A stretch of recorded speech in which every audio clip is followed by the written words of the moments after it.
জন player তাদের পিছনে শুধু দৌড়াইছে, নিজের পায়ে 2 মিনিট বল রাখতে পারে নাই। এই খেলাটা আমরা এতদিন দেখি নাই ভাই, এই খেলাটা আমরা দেখে সাপোর্ট করি না, ঠিক আছে। যে ফাউলটা ধরছে রেফারি, দেখেন এটার সাথে রেফারি জড়িত বলবো, কারণ যে ফাউলটা ধরছে এটা কিন্তু হলুদ কার্ডটা না দিলেও পারতো, কারণ আগে একটা কার্ডটা কাটছিল, এরকম একটা গুরুত্বপূর্ণ সময় কিন্তু সে কার্ড এরকম ম্যাচে না দিলেও পারতো। সেক্ষেত্রে তো মেসির পায়ে বলই ছিল না বলতে গেলে, যতটুকু বল সে পেয়েছে তার সেক্ষেত্রে সে ওই লেভেলের খেলাটা দেখাইতে পারে নাই। খুবই আপসেট, মর্মাহত।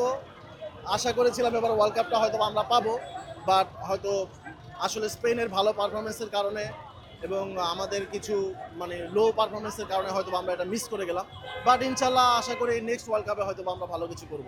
আমাদের টার্গেট গোল্ডেন বুট কখনোই ছিল না, বা মেসি লাইফে যা যা পাওয়ার সে তার লাইফে সব কিছু পেয়ে গেছে, সে এখন গোল্ডেন বুট অথবা গোল্ডেন বল যেটাই তার থাকুক, পাওয়ার কথা ছিল, এটা নিয়ে আমাদের এক্সপেকটেশন ছিল না। আমাদের এক্সপেকটেশন ছিল ওয়ার্ল্ড কাপ, মেসির এটা লাস্ট বিশ্বকাপ ছিল, সে হিসেবে আমরা এজ এ ফ্যান হিসেবে আমাদের ইচ্ছা ছিল বা আশা ছিল যে এই ওয়ার্ল্ড কাপটা মেসি জিতবে। তো দুঃখজনকভাবে আমরা হেরে গেলাম, এটাই হচ্ছে কথা। স্পেন তো অনেক ভালো দল, এটা তো অস্বীকার করার কিছু নেই। সো তারা প্রথম থেকে ডমিনেট করে খেলছিল, আমরা দেখলাম তাদের খেলার ফর্ম খুব ভালো ছিল। তো হয়তোবা আর্জেন্টিনা সবসময় ভালো খেলে, আজকে হয়তো তাদের খেলার ফর্ম একটু এলোমেলো ছিল, যে কারণে হয়তো লাস্ট মোমেন্টে আমরা পারি নাই। আর আরেকটা ব্যাপার হচ্ছে লাস্ট 2-3টা ম্যাচ আমরা দেখেছি যে আর্জেন্টিনা কামব্যাক করেছে।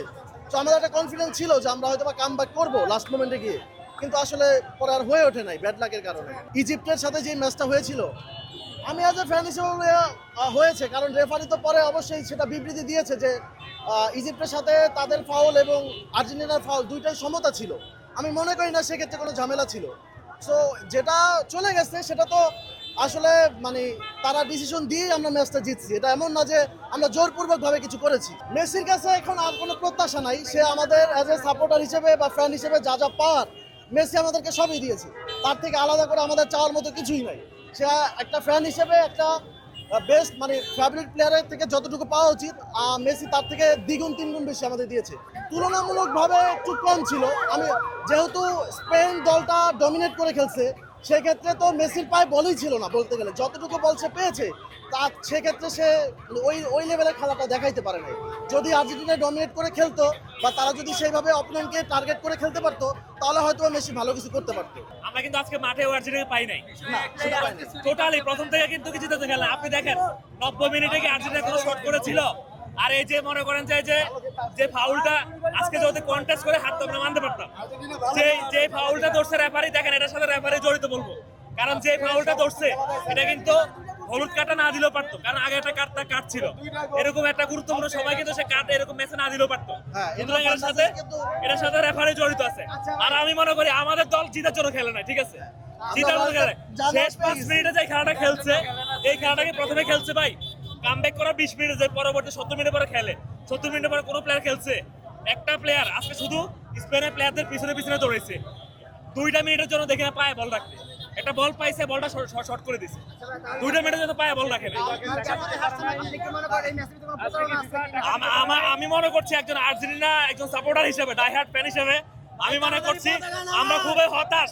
এই ধরনের খেলা আমরা আর্জেন্টিনা থেকে আমরা প্রত্যাশা করি নাই, ঠিক আছে, কারণ কোটি কোটি মানুষের এটা আবেগ নিয়ে খেলা হয়েছে, ঠিক আছে। লামিন ইয়ামালের ব্যাপারে সে আসলে অনেক ভালো প্লেয়ার, সে ভবিষ্যতের লিজেন্ড, ঠিক আছে। আমরা তারা খুব ভালো খেলছে, ঠিক আছে। আমরা আমাদের দলে খেলা নিয়ে হতাশ। কি খেললো এটা?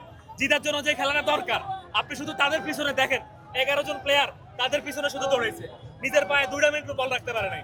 এই খেলাটা আমরা এতদিন দেখি নাই ভাই, এই খেলাটা আমরা দেখে সাপোর্ট করি না, ঠিক আছে। আমি মনে করি যে আমাদের দল এরকম খেলার মতো আমাদের টিম না, ঠিক আছে। আর্জেন্টিনা টিম এই ধরনের খেলার টিম না। ভাই মূলত হচ্ছে তারা রেফারিকে কিনতে পারে না। আমি মনে করি যে রেফারি না, আমি মনে করি আমাদের রেফারিকে কিনতে পারে না ভাই। ভাই আপনার উদ্দেশ্যে একটা কথা বলতে চাই। আপনারা আর্জেন্টিনা সাপোর্টাররা যারা আছেন, আজকে হচ্ছে আমাদের ইন্টারভিউ দেওয়ার পালা। আপনারা তাড়াতাড়ি। Yes, I am Spain supporter.